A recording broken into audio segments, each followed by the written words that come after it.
साथियों, हमारी सरकार किसानों के कल्याण के लिए, खासकर छोटे किसानों के कल्याण के लिए देश के कृषि जगत के हित में, देश के हित में, गांव गरीब के उज्जवल भविष्य के लिए पूरी सत्यनिष्ठा से, किसानों के प्रति पूर्ण समर्पण भाव से,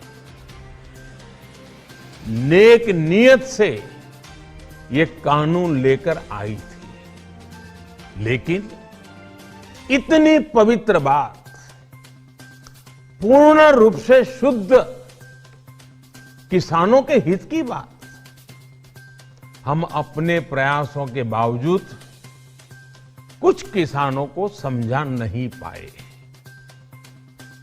भले ही किसानों का एक वर्ग ही विरोध कर रहा था, लेकिन फिर भी ये हमारे लिए महत्वपूर्ण था।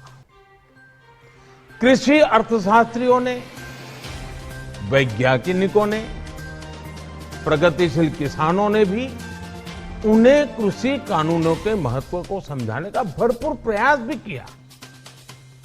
हम पूरी विनम्रता से, खुले मन से उन्हें समझाते रहे।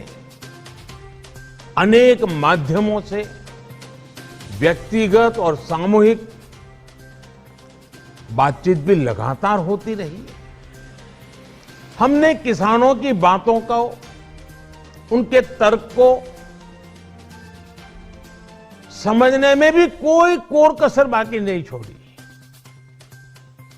कानून के जिन प्रावधानों पर उन्हें ऐतराज था, सरकार उन्हें बदलने के लिए भी तैयार हो गई।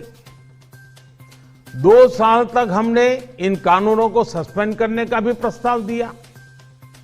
इसी दौरान ये विषय माननीय सर्वोच्च न्यायालय के पास भी चला गया।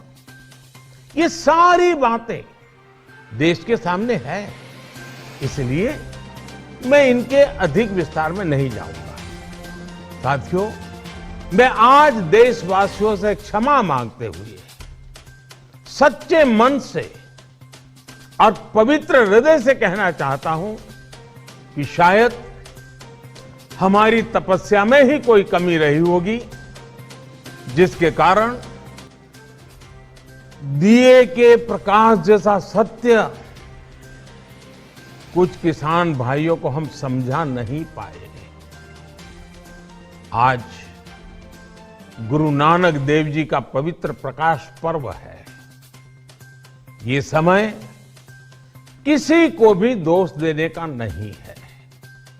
आज मैं आपको, पूरे देश को ये बताने आया हूं कि हमने 3 कृषि कानूनों को वापस लेने का, रिपील करने का निर्णय लिया है।